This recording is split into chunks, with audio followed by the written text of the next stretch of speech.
ہماری ایک فطرت بن چکی ہے کہ ہم اپنے سے اوپر والے کو دیکھتے ہیں، اس کے پاس بینک بیلنس ہے، گاڑی ہے، اچھا مکان ہے، اچھا لباس پہنتا ہے، حسن و جمال ہے، اور اس کو ہی دیکھتے رہتے ہیں اور اسی کی خواہش کرنا شروع کر دیتے ہیں، جبکہ اس سے برعکس ہم اپنے سے پست والے شخص کو نہیں دیکھتے جس کے پاس یہ تمام تر اشیاء موجود نہیں ہیں اور وہ پھر بھی اپنی زندگی گزار رہا ہے۔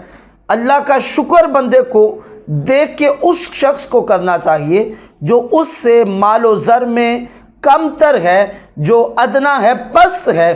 جب بندہ اس کو دیکھتا ہے تو بندے کو ایک اطمینان حاصل ہوتا ہے۔ حضور صلی اللہ علیہ وسلم نے ارشاد فرمایا، اپنے سے پست کو دیکھو جب بھی دیکھو، اپنے سے اوپر والے کو نہ دیکھو۔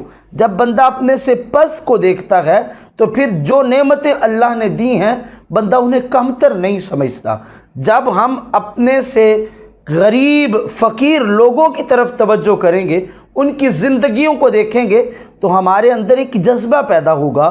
وہ پیدا یہ ہوگا کہ یہ دیکھو، یہ بھی تو زندگی گزار رہے ہیں اور مجھے اللہ نے اتنی نعمتوں سے نوازا ہے اور پھر بھی میں اپنے رب کا شکر گزار بندہ نہیں بنتا۔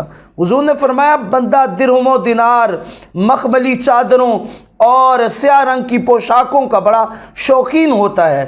اگر اسے دستیاب ہو جائیں تو وہ راضی ہو جاتا ہے اور اگر دستیاب نہ ہوں تو وہ ناراض ہو جاتا ہے۔